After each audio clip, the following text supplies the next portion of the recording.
প্রিয় শিক্ষার্থীরা, আজকে আমরা কর্ডাটা পর্বের শ্রেণী বিন্যাসটা আলোচনা করেছি। এতক্ষণ তোমাদেরকে একটু সংক্ষেপে আমি বলে দিচ্ছি। কর্ডাটা পর্বের শ্রেণী বিন্যাসের মধ্যে আজকে ক্লাসে আমরা ইউরো কর্ডাটা এবং সেফালো কর্ডাটা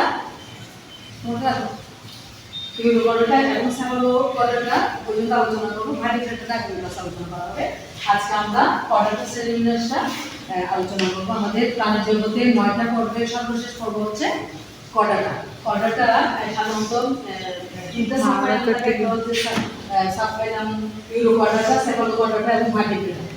ইউরো কর্ডাটাকে তিনটা ক্লাসে ভাগ করা হয়: এসিডিয়েশিয়া, থালিয়াসিয়া এবং লার্ভাসিয়া। আর সেফালো কর্ডাটাকে কর্ডাটার কোনো সাব ক্লাস বা ক্লাস নেই।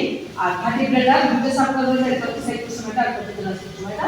সাইক্লোসোমেটা দুইটা ক্লাস আছে, একটা হচ্ছে ম্যাগজিন, একটা হচ্ছে পেট্রোম্যাগনেসিয়া। আর এখানে দুইটা সাব ক্লাসের মধ্যে জেলাসোমেটা, যেটা ওটার 7টা ক্লাস আমরা দেখতে পাই। এটা হচ্ছে সবগুলো ক্লাস, 7টা ক্লাস আমরা দেখতে পাই। 7টা ক্লাসের মধ্যে প্রথমে হচ্ছে কনভিক্টিস, টেরিডি, তারপর হচ্ছে সার্কোটেরিডি, এনফিবিয়া, ব্যাকটেরিয়া, এডিস, ম্যামালিয়া। এখন আসো আমাদের প্রথম যে সাবফাইলাম ইউরো কর্ডাটা প্রজাতি কয়টা? 3000টা প্রজাতি আছে। এদেরকে সাগর ফোয়ালা বলা হয়। এদের সাধারণত এদেরকে সাগর ফোয়ালা নামে পরিচিত। এদের দেহের আবরণ টিউনিসিন নামক আবরণ আবৃত এবং প্রতিটি রূপান্তর দেখা যায়, মানে ঊর্ধ্বমুখী রূপান্তর এদের। ইউরো কর্ডাটার 3টা ক্লাসের মধ্যে প্রথম ক্লাস হচ্ছে এসিডিয়েশিয়া। এসিডিয়েশিয়ার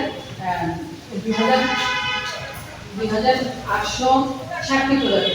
এসিডিয়েশিয়া সাধারণত ইউনিক আবরণ আবৃত, লেসবিন এবং এদের পিতাকে ফুলকা রন্ধ্র থাকে। এদের একটা এক্সাম্পল আমি এখানে বলেছি, একটা করে এক্সাম্পল দিয়েছি, তোমরা ভালো করে মনে রাখবে। এসিডিয়া মেন্টুলা। এখন আসো ক্লাস 2। ক্লাস 2 হচ্ছে ক্লাস 2 কি ছিল?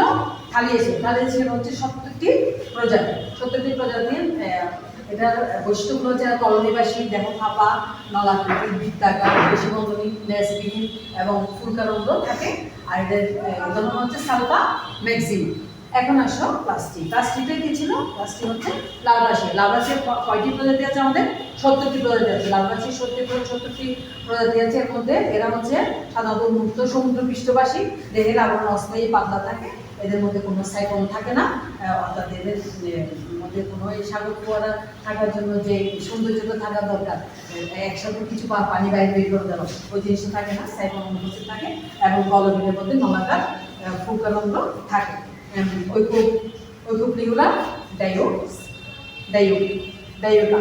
তাহলে এটা হচ্ছে তোমার ক্লাস 3 অর্থাৎ লার্ভাসিয়ার শনাক্তকারী বৈশিষ্ট্য এবং উদাহরণ। এবার আসো সেফালো কর্ডাটা। সেফালো মানে কি? সেফালো হচ্ছে চ্যাপ্টার। এই পর্বের এই উপপর্বের প্রাণীগুলোর মধ্যে দেহটা হচ্ছে পৃষ্ঠীয়ভাবে চাপা, লম্বা, এবং এটা পৃষ্ঠীয়ভাবে চাপা। এদের ওরাল সিঁড়ি দ্বারা আবৃত, একটু ওরাল ভূত থাকে মুখের মধ্যে, একটু ওরাল ভূত থাকে এবং নর্দোকাট এবং সাইনোজের সমুদ্র এবং প্রসারিত গলবিলে অসংখ্য ফুলকারন্ধ্র থাকে। দেহের দুপাশে মাইন্ড্রু পেশি আকারসূর্য থাকে, ব্রাঙ্কিস্টোমা ফোলিয়া। এই সেফালো কর্ডাটার একটা গল্প আছে, আমি তোমাকে বলি। আমাদের সমুদ্রে যখন আমরা রাত্রেবেলা যখন জার্নি করে দেখবে কিছু সমুদ্রের মধ্যে লাইট জ্বলে মনে হয়, সমুদ্রের মধ্যে কি লাইট জ্বলে, কিসের করে? এই ব্রাঙ্কিস্টোমা মুখের মধ্যে যে ওরাল মুখগুলো থাকে, ওগুলো হচ্ছে আলো বিচ্ছুরণ করতে পারে। আলো বিচ্ছুরণ করে সমুদ্রের মধ্যে যখন এরা মুখটা পরিকল্প করে দিয়ে থাকে, তখন এগুলো আলো বিচ্ছুরিত হয় এবং অনেক সৌন্দর্য বৃদ্ধি করে সমুদ্রের। এই হচ্ছে আমাদের কর্ডাটার 2টো উপপর্ব, ইউরো কর্ডাটা এবং সেফালো কর্ডাটার বিভিন্ন ক্লাসগুলোর বৈশিষ্ট্য এবং উদাহরণ সম্পর্কে আমরা জানলাম আগামী ক্লাসে। ভার্টিব্রেটার ক্লাস 2টা ক্লাস এবং এগুলোর সাব ক্লাস 2টা এবং এগুলোর যে ক্লাসগুলো আছে, এগুলো শনাক্তকারী বৈশিষ্ট্য এবং উদাহরণ আমরা জানি।